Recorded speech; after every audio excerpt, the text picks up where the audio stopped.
They say the desert changes you, not with storms or miracles but with silence. I never believed that until now, standing in the ochre light of the Sheikh's camp, the horizon bleeding into sand and sky like an unfinished prayer.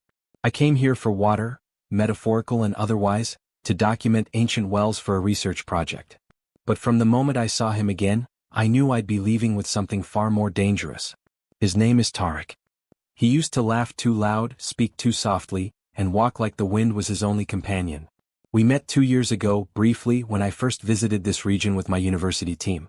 He was the Sheikh's nephew, our translator, guide, and, without meaning to, the first man whose gaze ever made me forget how to breathe. Now I'm back. Older, supposedly wiser, but still foolish enough to think I can hide the way my pulse reacts to his voice. The trip was supposed to be professional, 2 weeks cataloging desert springs and ancient ruins, but Tariq volunteered to accompany me again. "You'll get lost without me," he'd said over the crackle of a phone call, his voice laced with that teasing calm that made everything sound like a dare. I told him I wouldn't. He laughed, and the sound settled somewhere between my ribs and my throat. The camp is quieter now than I remember, more wind, fewer words. The men pray at sunset, their silhouettes long and reverent against the dunes. Tariq stands apart from them sometimes, watching the horizon as if waiting for an answer. When he turns, his eyes catch mine in the dying light, warm, unreadable, and too knowing. I tell myself this is just work, that I'm here for data, not distractions. But every time he adjusts the scarf around my neck to shield me from the sand, every time his fingers brush my skin like an afterthought, I feel the ground tilt just a little beneath my feet. Maybe the desert doesn't just change you. Maybe it exposes you, burns away everything false until only the truth remains. And my truth, I fear, has his name written all over it. The desert has its own rhythm, quiet, patient, and eternal. But when Tariq laughs, it cuts through that silence like wind through dry reeds, alive, reckless, impossible to ignore. We've only been here 3 days, and already he's slipped back into my life as if no time has passed.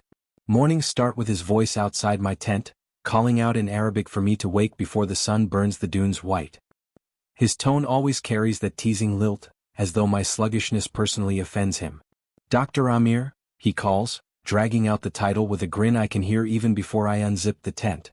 "Your kingdom awaits." I step out, squinting at the horizon.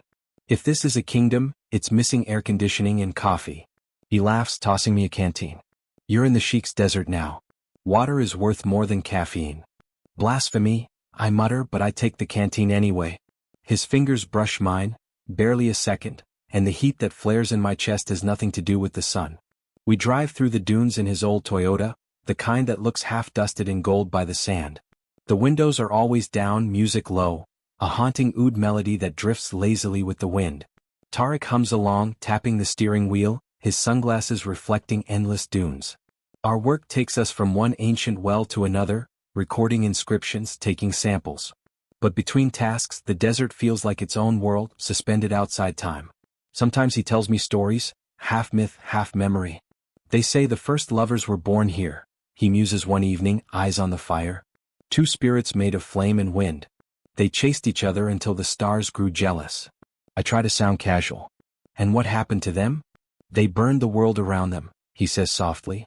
"But at least they found each other." He doesn't look at me when he says it. Still, something in his voice makes my breath catch. We've always had this, our own unspoken rhythm. When I first met him, I thought it was just friendship, the kind that grows quickly in the heat of travel.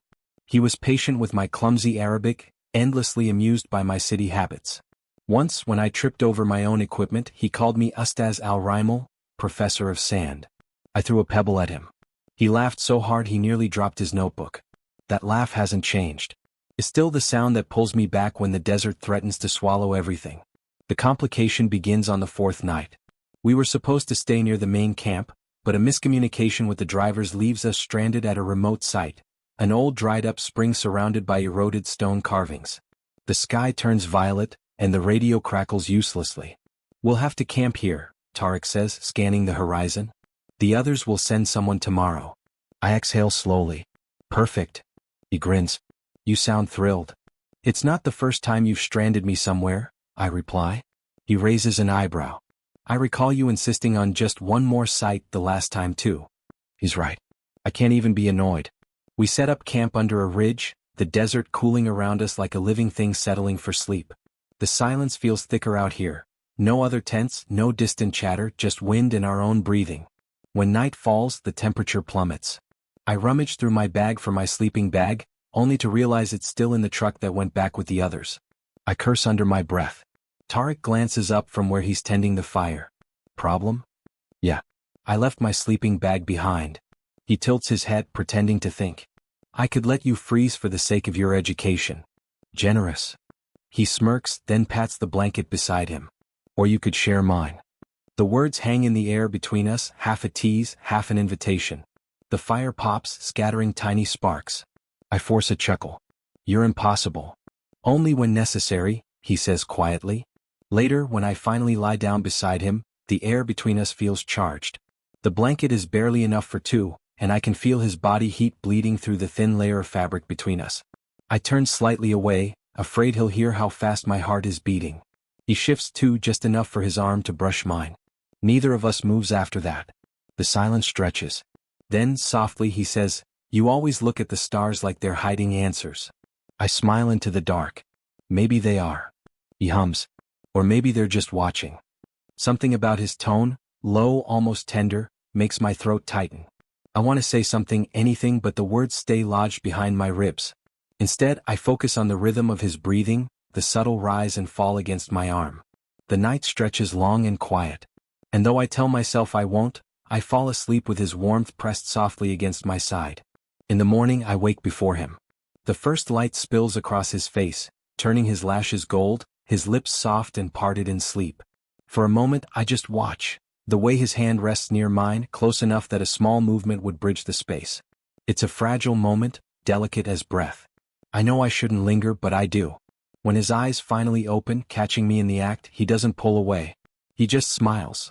A quiet, knowing smile that feels like both a question and an answer. And suddenly the desert doesn't feel so empty anymore. By morning, the sun had returned to its merciless rhythm. The brief cool of dawn dissolved into heat that clung to skin like a second layer.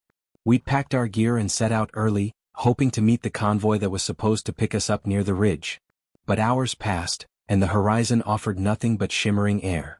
Tariq climbed a dune to get a better view, his scarf whipping around his face like white flame. "The road should be there," he called down, squinting against the glare. "But I don't see tracks." "Maybe we missed it," I said, shading my eyes. He slid down the slope toward me, sand trailing like smoke. "Or maybe the deserts decided to keep us a little longer." His grin was easy, but I saw the flicker of concern behind it. We had just enough water for the day. The GPS flickered uselessly, caught between dead signal and false coordinates. The desert stretched in every direction, infinite and indifferent. "Let's head east," he said finally. "There's a cluster of ruins nearby, old caravans used to rest there. We'll wait until sunset and try the radio again." And so we walked. The ruins were little more than broken walls and scattered stones, but they offered shade. We built a small shelter against the heat, draping a tarp between two slabs of limestone. Sweat slicked my back and the world shimmered in waves of gold and white. Tariq handed me his canteen. "Drink," he said. I hesitated. "You should save it." I said drink. His tone was firmer this time, the kind that allowed no argument. Our fingers brushed again as I took it, a flash of warmth even in the scorching air. I drank, small sips that tasted faintly of metal and dust, and handed it back. He didn't look away, his eyes steady, unreadable. For a moment I thought he might say something. Instead he just smiled, soft and tired. "Good." We sat in silence after that, the wind whispering through the cracks in the stone. By sunset the temperature dropped fast. The desert night descended like velvet, cool, dark and vast. We tried the radio again, but the signal was a faint whisper. Static filled the air, hollow and lonely. "Guess it's another night here," I muttered. Tariq looked at the tarp, which sagged slightly in the wind. "And one blanket," he added. I groaned. "You're joking." He tilted his head. "You think I'd joke about freezing to death?" I shot him a look, but he only smiled wider. When the wind picked up, the temperature dropped even more. He was right. We'd need to share the blanket again, but this time there was no tent, just the open desert and our makeshift wall of stone. He spread the blanket over us, lying close enough that his shoulder brushed mine. The world had narrowed to the sound of wind, the flicker of our small fire, and the steady rhythm of his breathing beside me. The closeness should have been uncomfortable. It was, in a way, but not for the reasons I told myself. Every movement felt amplified, The brush of his sleeve, the warmth of his thigh through the fabric of his pants, the soft rasp of his voice when he finally spoke. "You're quiet," he said. "I'm thinking," I replied. "Dangerous habit," he teased. "What about?" I hesitated. "About the project," I lied. He chuckled softly. "You always say that when you don't want to tell me." He shifted slightly, propping himself up on one elbow, his face half lit by the firelight. The amber glow carved shadows across his jaw, made his eyes look darker, deeper. "Do I make you uncomfortable, Aamir?" The question hit like a gust of wind. I froze, searching his face for mockery, but there was none, only quiet curiosity. "No," I said too quickly. He studied me for a moment, then lay back again, close enough that I could feel the whisper of his breath. "Good," he murmured. "I'd hate to think I scared you." I laughed softly, but the sound came out strained. "You? Never." But the truth was, he did scare me, in the way that only someone who mattered could. The night deepened, stars spilling across the sky like scattered salt. Tariq dozed lightly beside me, one arm draped across his chest. I couldn't sleep. My thoughts tangled like threads, desire, fear, the fragile line between them. I turned slightly to face him, and the world seemed to shrink around that one motion. His features softened in sleep, lips slightly parted, the faintest crease between his brows. Without thinking, my hand moved just a fraction, hovering above his wrist. I didn't touch him, but I wanted to. God, I wanted to. Then he shifted. His hand brushed mine, by accident maybe, but he didn't pull away. His fingers curled, resting against my skin as if it were the most natural thing in the world. I held my breath. He was still half asleep when he whispered, "You think too much." "I can't help it," I murmured. He smiled faintly. "Then think quieter." The words were half dream, half command. But they settled deep in me, quieting everything for a while. By dawn, a faint hum broke through the radio, static resolving into a garbled voice. Tariq sat up instantly, fumbling with the dial. After a few tense minutes, we managed to confirm our location.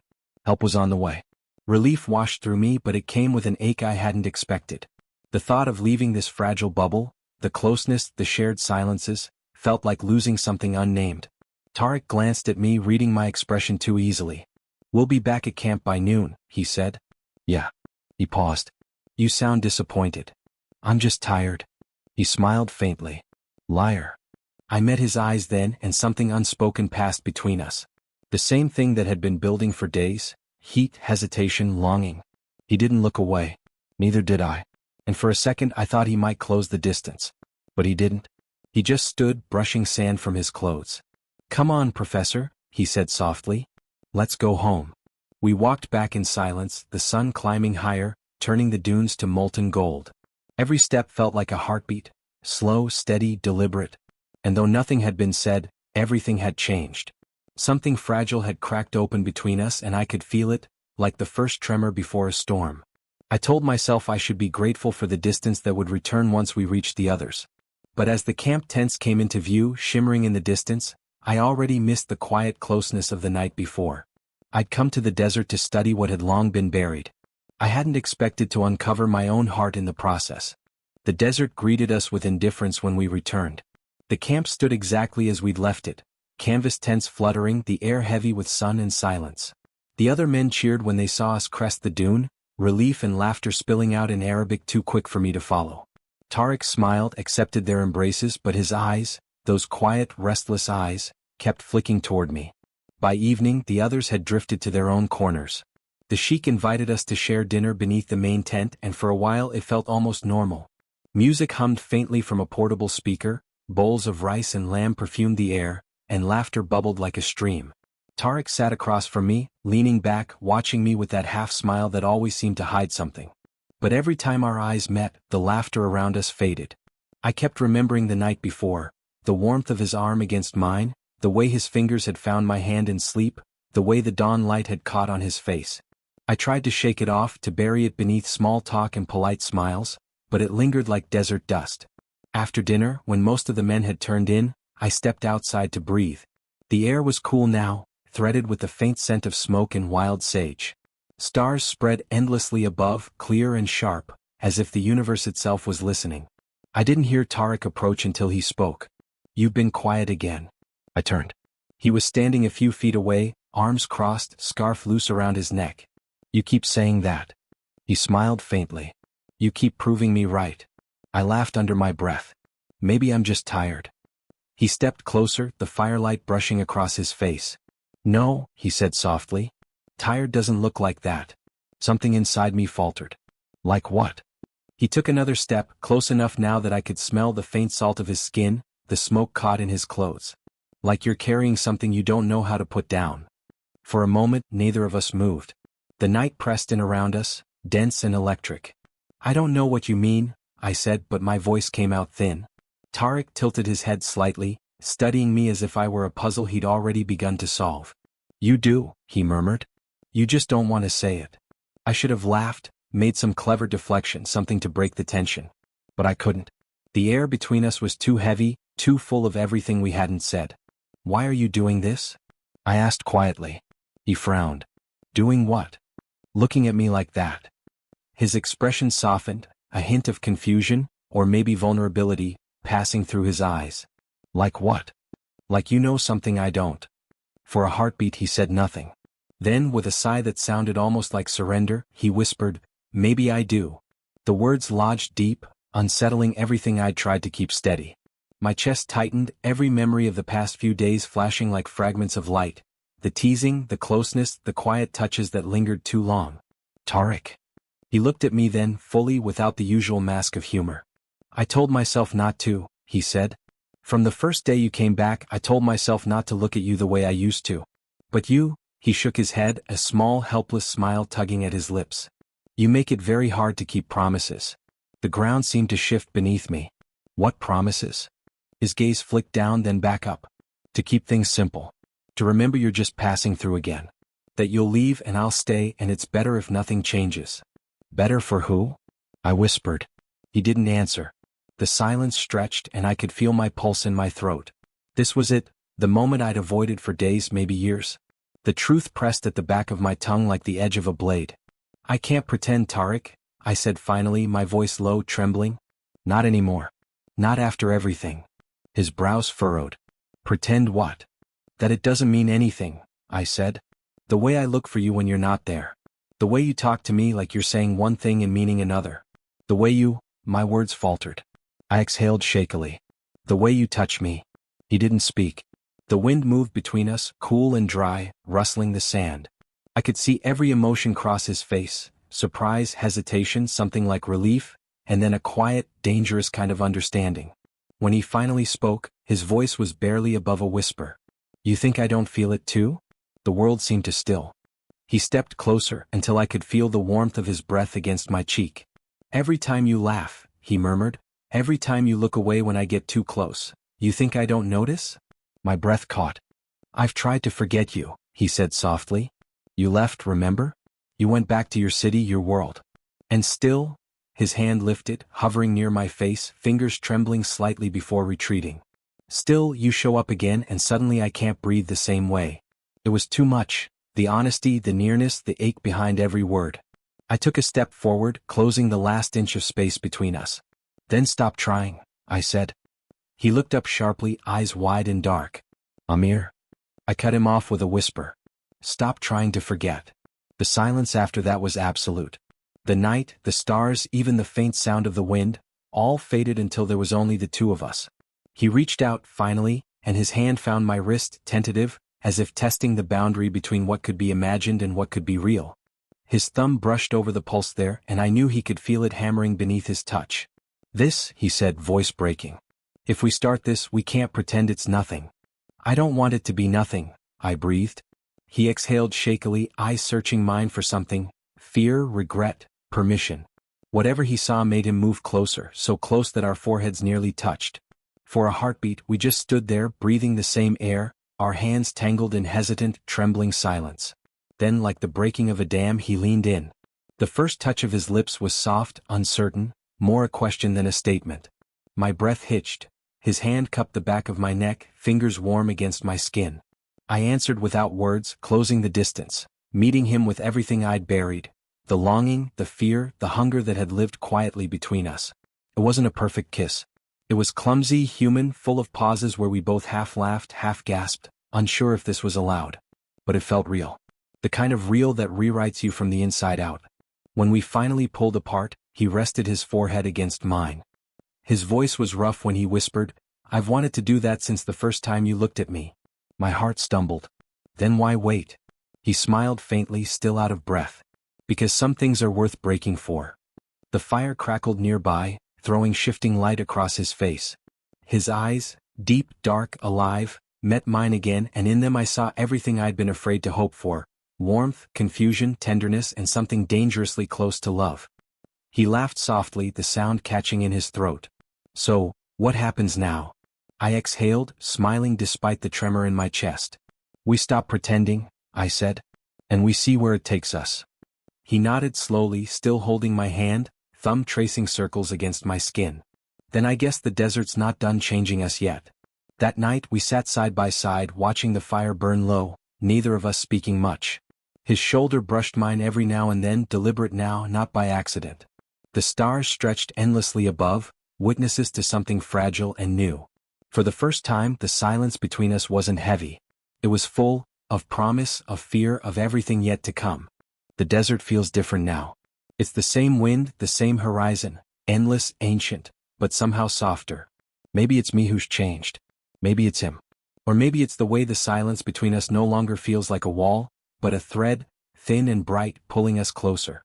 We haven't spoken much since last night. Not about it, anyway. Morning came too soon, gilding the dunes in rose and gold. I woke before him again, but this time, instead of pretending to sleep, I let myself look. His hand had found mine sometime in the night, and our fingers were still loosely entwined, resting between us on the blanket. He stirred when I shifted, eyes half open, voice rough with sleep. "You're staring?" he murmured. "Am I?" "Yes," he said, smiling without opening his eyes. "It's unsettling." "Then stop looking so peaceful," I teased. He chuckled, a low, sleepy sound that somehow felt more intimate than last night's kiss. "Peaceful? That's new. I'd say it suits you." He finally looked at me, then really looked, and whatever joke had been sitting on my tongue evaporated. There was something unguarded in his gaze, something both terrifying and tender. "I didn't dream it, did I?" he asked softly. "No," I said. "You didn't." He smiled again, small, real, the kind that only ever belonged to him, and it felt like the sun rose twice that morning. The others didn't notice anything, or maybe they did and chose not to say it. Tariq and I moved through the day with the same rhythm we always had, but everything felt changed beneath the surface. Every glance was loaded, every touch a quiet question answered. When he handed me the camera equipment, our fingers brushed a second too long. When we passed each other near the fire, our shoulders brushed, and neither of us moved away. It was subtle, invisible to anyone else, but to me it felt monumental, a language built from glances and half-smiles. That evening, when the camp quieted and the men retired, Tariq found me by the well, where the wind carried the faint scent of wet stone. He leaned against the wall, arms crossed, eyes gleaming under the lantern light. "You're avoiding me," he said. "I'm standing right here." He smirked. "Physically, yes. Emotionally?" I tried to laugh, but it came out awkward. "I'm just thinking." "There it is again," he teased. "Thinking. You know, one day your thoughts will get jealous of your heart." I raised an eyebrow. "That sounds poetic until you remember you said it." He laughed, pushing off the wall. "Come on, Professor, admit it, you missed my philosophy." "I missed your arrogance." "Same thing." We fell into easy banter again, the kind that used to feel safe but now carried undercurrents of something far more dangerous, and far more beautiful. He came closer, his shadow folding into mine. "So what happens now?" I looked at him, then out at the desert, vast, endless, unknowable. "I don't know," I said honestly. "You live here, Tariq." "I don't. My work ends in a week." He nodded, face serious now.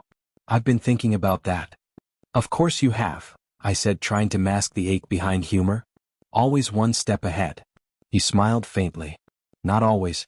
But I don't want this to be something we leave here." His words caught me off guard. "What do you mean?" He took a breath. "I mean, this." He gestured between us, almost helplessly. "Whatever it is we've started." I swallowed.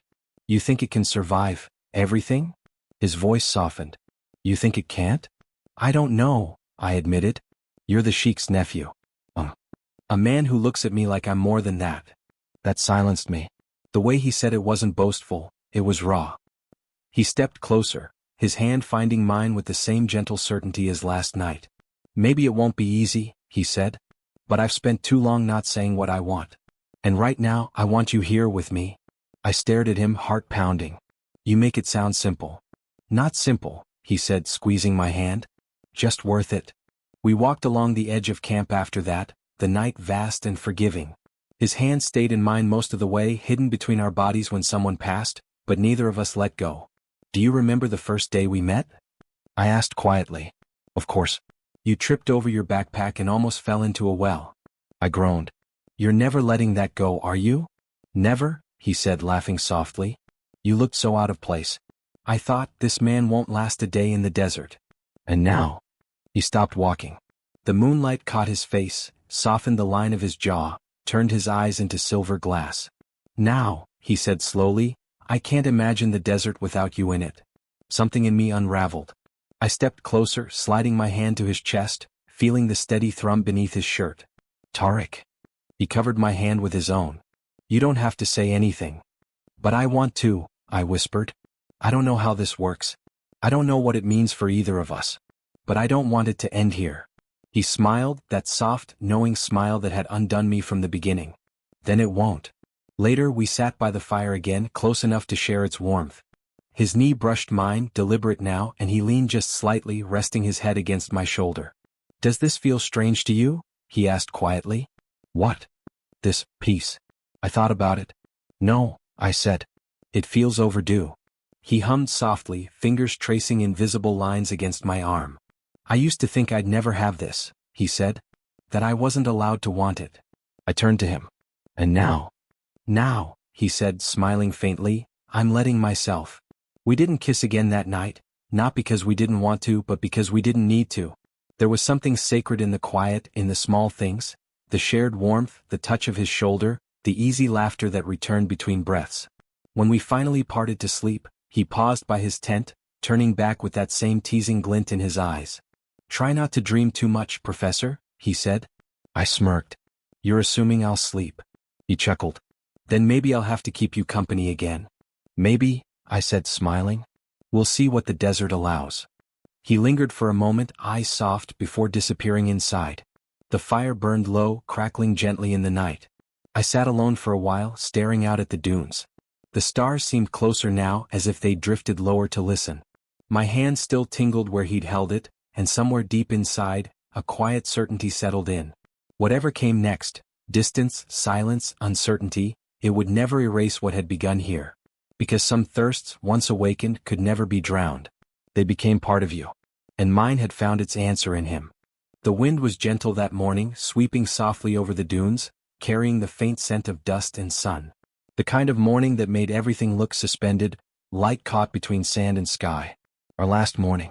The convoy was set to leave at noon, back toward the city, the airport, the rest of the world I'd lived in before all this. Tariq stood by the truck, arms crossed, squinting against the sun as he watched the men load our gear. His white scarf rippled in the breeze, bright against the gold of the desert. Every part of me wanted to memorize him exactly as he was right then, half smiling, patient, the horizon behind him like an endless promise. Still thinking? He asked, catching me staring again. I smiled faintly. You'd think I'd stop after all this time. You won't, he said. It's who you are. I stepped closer. And who are you? He laughed quietly, eyes narrowing playfully. Apparently the man you overthink about. Among other things, I said. He tilted his head. Such as? The one who ruined my research trip, I teased, though the words came out softer than I intended. He placed a hand over his heart in mock offense. Ruined? You found water, didn't you? I chuckled. Yes, but you drowned my thirst, remember? He froze for a beat, then smiled, slow and knowing, the line from the start of my journal echoing between us. Ah, he said. So you finally admit it. I think I always did, I murmured. The others called out, signaling it was almost time. Tariq turned toward the sound, then back to me, something flickering behind his calm expression. You'll write, won't you? He asked quietly. I nodded. Every chance I get. And visit. If you'll have me. He gave a small laugh, though it sounded more like an exhale. You really have to ask? Silence stretched again, but it wasn't uncomfortable. It was full, of everything we couldn't fit into words. I reached into my pocket and pulled out the small compass he'd lent me the day we first got stranded. Its bronze casing had dulled from sand and sun, the glass slightly scratched. I turned it over in my palm before offering it back to him. "Keep it," he said, closing my fingers around it. "So you always find your way back." I swallowed hard. "That sounds dangerously like hope." "Good," he said. "You'll need it." As the truck started up, I climbed into the passenger seat. The driver adjusted his scarf, glancing toward Tariq, who stood a few feet away now, his hands in his pockets. I rolled down the window. He stepped closer, leaning in just enough that only I could hear him over the engine. "Do you remember what I said that first night?" he asked. I frowned slightly. "About what?" "The stars," he said. "That maybe they weren't hiding answers, maybe they were just watching." I nodded slowly. "Well," he said, smiling softly, "let them watch." And before I could reply, he reached through the open window, his fingers brushing against mine in a small, unspoken promise. It wasn't a dramatic gesture, just a touch. But it carried everything: the quiet confession, the shared nights, the laughter, the ache. The beginning of something that wouldn't fade once the horizon swallowed us apart. I held his gaze for a long moment, long enough for it to feel like a vow. Then the truck began to move. The camp shrank behind us, swallowed by dunes, the sky widening above. I looked down at the compass in my hand, its needle trembling, steadying, pointing north, and felt something shift inside me. Not an ending. A direction. That night when I returned to my flat in the city, I unpacked my gear. Sand fell from the folds of my clothes, collecting in small golden piles on the floor. I laughed softly to myself. It had followed me home. I placed the compass on my desk beside my notes, and for a long time I just stared at it. The memory of his touch lingered, warm as the desert wind. Then, almost without thinking, I opened my journal and wrote the words that had started everything. I went to the Sheikh for water, but he drowned my thirst. Only this time, I added one more line beneath it. "And I hope he never lets me surface again."